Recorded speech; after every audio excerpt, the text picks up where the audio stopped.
श्री राम जय राम जय जय राम। श्री राम जय राम जय जय राम। श्री राम जय राम जय जय राम। श्री राम जय राम जय जय राम। जय सिया राम जय जय हनुमान। जय सिया राम जय जय हनुमान। हे जीव, जब से तू भगवान से अलग हुआ तभी से तूने शरीर को अपना घर मान लिया। माया के वश होकर तूने अपने सच्चिदानंद स्वरूप को भुला दिया और इसी भ्रम के कारण तुझे दारुण दुख भोगने पड़े। तुझे बड़े ही कठिन जन्म मरण रूपी असहनीय दुख मिले। सुख का तो स्वप्न में भी लेश नहीं रहा। जिस मार्ग में अनेक संसारी कष्ट और शोक भरे पड़े हैं, तू उसी पर हठपूर्वक बार बार चलता रहा। अनेक योनियों में भटकता बूढ़ा हुआ, विपत्तियां सही मर गया। फिर अरे मूर्ख, तूने इतने पर भी श्रीहरि को नहीं पहचाना। अरे मूढ़, विचार कर देख, श्री राम जी को छोड़कर किसी ने क्या कहीं शांति प्राप्त की है। हे जीव, तेरा निवास तो आनंद सागर में है, अर्थात तू आनंद स्वरूप ही है, तो भी तू उसे भुलाकर क्यों प्यासा मर रहा है। तू विषय भोग रूपी मृग जाल को सच्चा जानकर उसी में सुख समझकर मग्न हो रहा है, उसी में डूब कर नहा रहा है और उसी को पी रहा है। परंतु उस विषय भोग रूपी मृग तृष्णा के जल में तो सुख रूपी सच्चा जल तीन ताल में भी नहीं है। अरे दुष्ट, तू अपने सहज अनुभव रूप को भूल कर आज यहाँ आ पड़ा है। तूने अपने उस विशुद्ध अविनाशी और विकार रहित परम सुख स्वरूप को छोड़ दिया है और व्यर्थ ही उसी प्रकार दुखी हो रहा है जैसे कोई राजा सपने में राज छोड़कर कैद खाने में पड़ जाता है और व्यर्थ ही दुखी होता है। अर्थात सपने में भी राजा ही है, परंतु मोहवश अपने संकल्प से राज्य से वंचित होकर कारागृह में पड़ जाता है और जब तक जागता नहीं तब तक व्यर्थ ही दुख भोगता है। इसी प्रकार जीव भी सच्चिदानंद घन स्वरूप को भ्रमवश भूलकर जगत में अपने को माया से बंधा मान लेता है और दुखी होता है। तूने स्वयं ही अज्ञान से अपनी कर्म रूपी रस्सी मजबूत कर ली और अपने ही हाथों से उसमें अविद्या की पक्की गांठ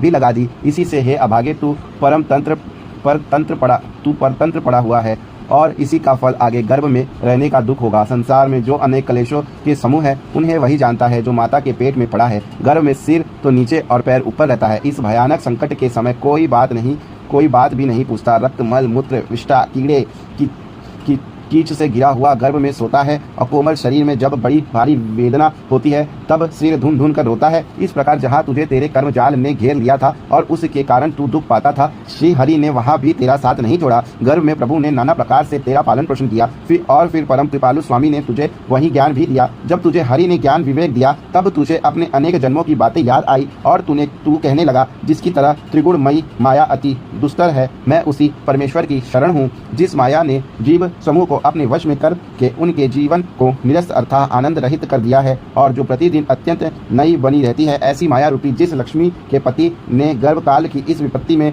मुझे ऐसी विवेक बुद्धि दी है, वही मेरी इससे तुरंत रक्षा करे। फिर तू पूर्व जन्म में भजन न करने के लिए अपने मन में बहुत भांति से ग्लानि मानकर कहने लगा कि अब की बार संसार में जन्म लेकर तो चक्रधारी भगवान का भजन ही करूंगा। ऐसा विचार कर जो ही चुप हुआ कि प्रसव काल के पवन ने तुझ अपराधी को प्रेरित किया और उस अति प्रचंड वायु के द्वारा प्रेरित होकर तूने जन्म के समय नाना प्रकार के कष्टों को सहा और उस समय उस भयानक कष्टों की आग में तेरा ज्ञान, ध्यान, वैराग्य और अनुभव सभी कुछ जल गया। अर्थात तुम्हारे कष्ट के तू सब भूल गया। अत्यंत कष्ट के कारण तू व्याकुल हो गया और थोड़ा बल होने से एक क्षण भी तुझसे बोला नहीं गया। उस समय के तेरे दारुण दुख को किसी ने न जाना, उल्टे सब लोग पुत्र होने के आनंद में हर्षित होकर गाने लगे। फिर बचपन में तूने जितने महान कष्ट पाए वे इतने अधिक है कि उनकी गणना करना असंभव है। भूख, रोग, अनेक बड़ी बड़ी बाधाओं ने तुझे घेर लिया, पर तेरी माँ को तेरे इन सब कष्टों का यथार्थ पता ही नहीं लगा। माँ यह नहीं जानती कि बच्चा किस लिए रो रहा है। इससे वह बार बार ऐसी ही उपाय करती है जिससे तेरी छाती और भी अधिक जले। जैसे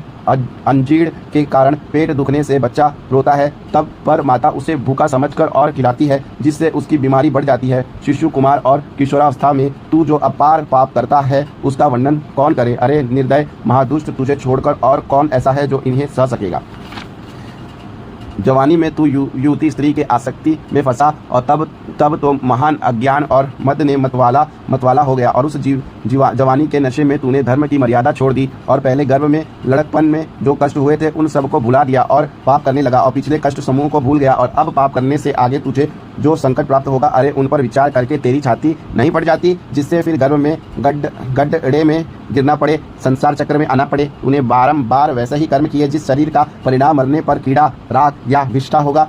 कब्र में गाड़ने से सड़कर कीड़ों के रूप में बदल जाएगा, जलाने पर राख हो जाएगा या जीव जंतु खा डालेंगे तो उनकी विष्ठा बन जाएगा। उसी के लिए तू सारे संसार का शत्रु बन बैठा। पराई स्त्री और पराये धन पर प्रीति और दूसरों से द्रोह, यही संसार में नित्य नया बढ़ता गया। देखते ही देखते बुढ़ापा आ पहुंचा और जिसे तूने स्वप्न में भी नहीं बुलाया था, उस बुढ़ापे का हाल कहा नहीं जाता। उसे अब अपने शरीर में प्रत्यक्ष देख ले। शरीर जर्जर हो गया है, बुढ़ापे के कारण रोग और शूल सता रहे हैं, सिर हिल रहा है, इंद्रियों की शक्ति नष्ट हो गई है, तेरे बोलना किसी को अच्छा नहीं लगता। घर की रखवाली करने वाला कुत्ता भी तेरे निरादर करता है, अथवा कुत्ते से भी बढ़कर तेरा निरादर होने लगा है। कुत्ते को दूसरे रोटी फेंकते हैं पर उसे समय पर तो दे तो देते हैं, तेरी उतनी भी संभाल नहीं है। अधिक क्या तू खाए पीने तक को नहीं पाता। बुढ़ापे में ऐसी दुर्दशा होने पर तुझे वैराग नहीं होता। इस दशा में भी तू तृष्णा की तरंगों को बढ़ाता ही जाता है। ये तो तेरे एक जन्म के कुछ थोड़े से कष्ट गिनाए गए हैं, ऐसे अनेक बड़े बड़े जन्मों की सबकी कथा तो कौन कर सकता है।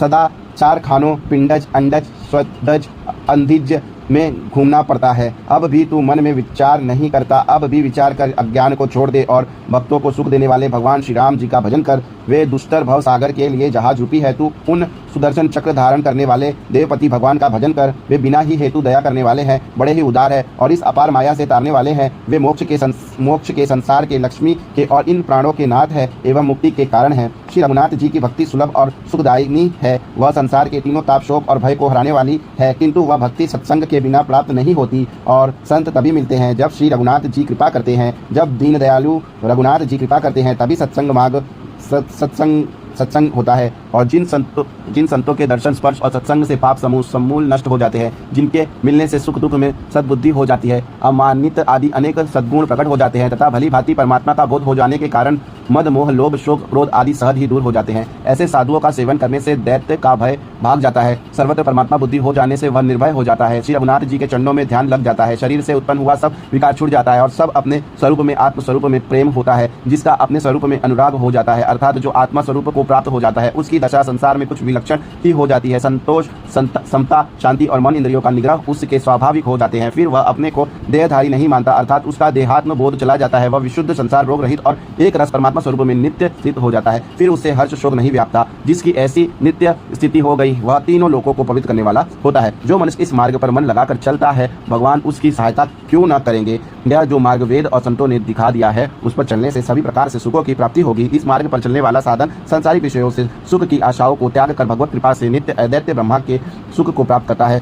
यो तो करोड़ों बातें हैं, उन्हें कौन करता फिरे, परंतु जहाँ तक दैत्य दिखलाई भी देता है वहाँ तक सपने में भी सच्चा सुख नहीं मिल सकता। सच्चा सुख अदैत्य ब्रह्मा स्वरूप में स्थित होने में ही है। इसी को संसार सागर से पार होना कहते हैं। परंतु ब्रह्मांड देवता गुरु हरि और संत की कृपा के बिना कोई संसार सागर का पार नहीं पा सकता। यह समझकर तुलसीदास जी भी संसार के भय को दूर करने वाले लक्ष्मीपति भगवान के गुण गाते हैं। जय श्री राम जय हनुमान। श्री राम जय राम जय जय राम। श्री राम जय राम जय जय राम।